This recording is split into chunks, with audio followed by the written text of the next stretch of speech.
আজকে সেই ডিসেম্বর মাসের 4 তারিখ অর্থাৎ আজ থেকে শুরু হচ্ছে এসআইআর পর্ব। বিএলওরা এই পর্বে বাড়ি বাড়ি যাবেন এবং তারা নাম মেলাবেন। এসআইআরে ইতিমধ্যেই কিন্তু নানা যে সমস্ত অভিযোগগুলো উঠে আসছে যে 1995 বা সেই সময় মানে 2002-এর আগে যে ভোটগুলো হয়েছে 95-96 সেই সময়কার যে ভোটার তালিকা বা ভোটার লিস্ট তাতে নাম ছিল, কিন্তু দেখা যাচ্ছে যে এখন যখন 2002 সালের ভোটার তালিকা সামনে আসছে, যে তালিকাকে স্ট্যান্ডার্ড ধরে নিয়ে এবার দেখা যাচ্ছে যে মেলানোর চেষ্টা হচ্ছে এসআইআর এর, সেখানে নাম নেই। ইতিমধ্যেই এই যে এসআইআর, এটা একটা সায়েন্টিফিক প্রসিডিওর আমরা সবাই জানি, কিন্তু কোথাও যেন এবারে দাঁড়িয়ে অর্থাৎ এই 2026-এর বিধানসভা ভোটের আগে এই এসআইআরকে কি তাহলে রাজনৈতিক হাতিয়ার হিসেবে ব্যবহার করছে রাজনৈতিক দলগুলো? এই প্রশ্নটা খুব স্বাভাবিকভাবে উঠে আসছে। তাহলে সংখ্যালঘু মুসলিম ভোটার যারা, তাদের কি ভাবনা, আমরা এই মুহূর্তে সরাসরি তাদের কথা শুনবো। আমাদের সঙ্গে এই মুহূর্তে রয়েছেন মোহাম্মদ রইসউদ্দিন পুরকায়েত, বঙ্গীয় ইমাম পরিষদের সাধারণ সম্পাদক। ইমাম সাহেব, আপনাকে স্বাগত জানাই আজ তাক বাংলায়। আমি শুরুতেই আপনার কাছ থেকে যেটা জানতে চাইবো যে আজ থেকে যে এসআইআর শুরু হচ্ছে, আপনারা কি সেটা নিয়ে ভয় পাচ্ছেন, বা সরাসরি কি আপনাদের নাম কেটে ফেলার একটা প্রচেষ্টা বলে আপনি মনে করছেন?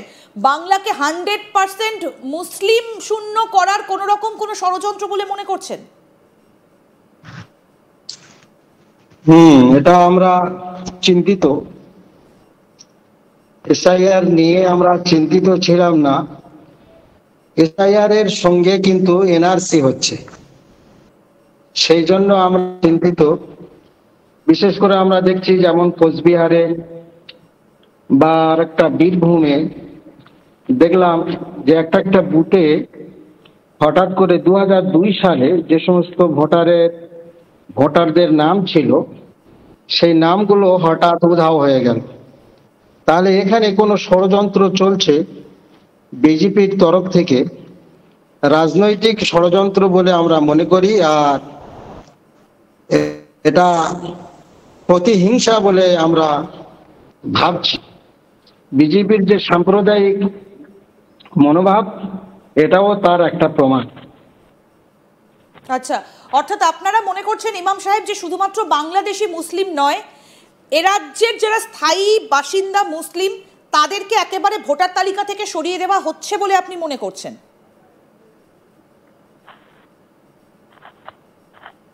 স্থায়ী মুসলিমদের কি হিন্দুদের, আমরা সমস্ত মানুষের জন্য বলছি।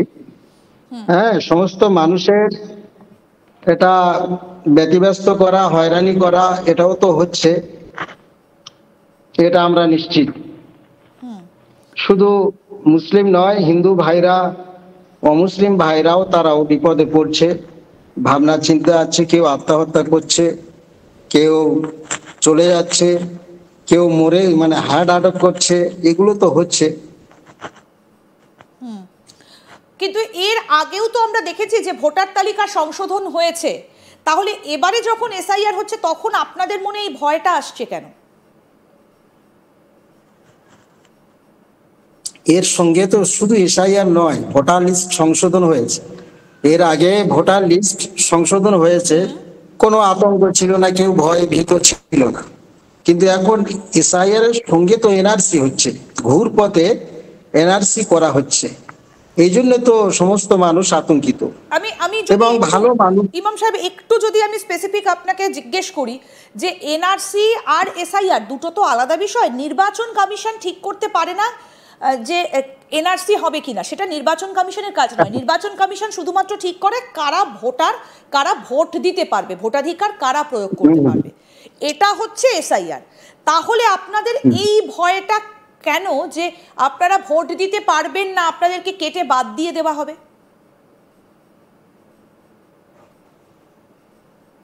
না, এর সঙ্গে বিভিন্ন রকমের ষড়যন্ত্র এর সঙ্গে আমরা দেখতে পাচ্ছি। কিরকম সেটা যেমন ষড়যন্ত্রের কথা বললাম, আমাদেরকে যদি একটু বলেন যে আপনারা কেন ভাবছেন যে এসআইআর এর সঙ্গেই এনআরসি হচ্ছে?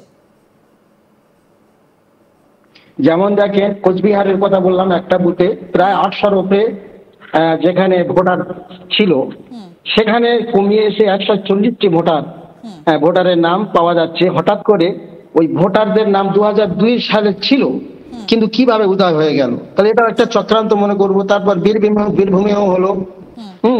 এই জন্য শুধু এসআইআর নয়, ভোটার লিস্ট সংশোধন নয়, এর সঙ্গেও ষড়যন্ত্র চলছে, এনআরসি প্রক্রিয়া চলছে বা ষড়যন্ত্র চলছে। এই জন্য আমরা মানে চিন্তিত আর কি। আচ্ছা আচ্ছা, অর্থাৎ আপনি বলছেন যে ষড়যন্ত্র চলছে 2002 এর ভোটার তালিকা থেকে। ইমাম সাহেব, আপনারা কত পুরুষ ধরে এ রাজ্যের বাসিন্দা? আমরা তো হাজার হাজার বছর ধরে বেশ, আছি।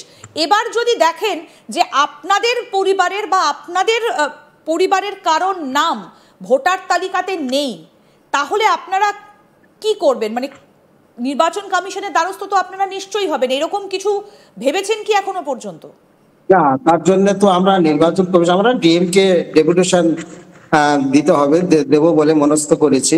বা নির্বাচন কমিশনের কাছ থেকেও দেওয়া যায়, দরখাস্ত দেওয়া যাবে, কিন্তু সেরকম আমাদের এলাকায় এখন সেরকম ঘটনা। বেশ, আমি কতগুলো ঘটনা একটু আপনাকে বলি। যে ঘটনাগুলো ঘটছে সেই কতগুলো কেস স্টাডি আমাদের কাছে এসেছে। আরামবাগের একটা ঘটনা আমাদের সামনে এসেছে, সেখানে দুই ভাই, তাদের নাম 2002 এর আগের ভোটার তালিকায় ছিল, তারা ভোট দিয়েছেন, কিন্তু 2002-এ দেখা গেল তাদের নাম নেই। আমি একটু তাদের বক্তব্য ইমাম সাহেব আপনাকে শোনাই, তারপরে আমি আপনার কাছ থেকে সেই বিষয়টা নিয়ে কথা বলবো। শোনাই কি বলছেন এক ভাইয়ের বক্তব্য একটু শোনাই।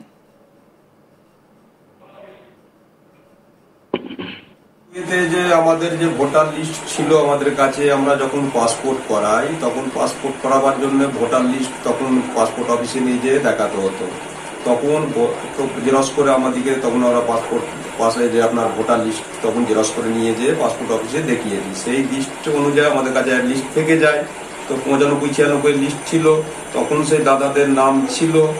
হ্যাঁ, তো এখন যে 2002-এর যে ইলেকশন কমিশনার যে আপনার জারি করেছে, 2002-এর যে ভোটার লিস্ট জারি করেছে, সেই জায়গাতে দুটো দাদার নাম দেখা যাচ্ছে না।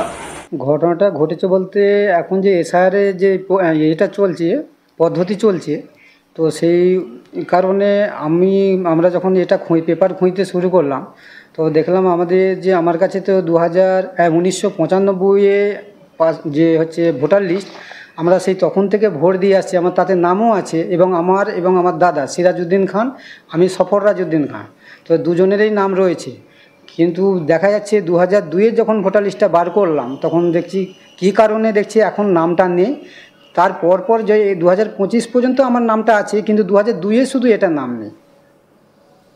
ইমাম সাহেব, আশা করি আপনি শুনতে পারলেন এই দুই ভাইয়ের যে বক্তব্য। তারা বলছেন 2002-এর আগে তাদের নাম আছে, 2002-এ নেই, কিন্তু তারপরে আবার আছে। এটা কার চক্রান্ত বলে আপনি মনে করছেন?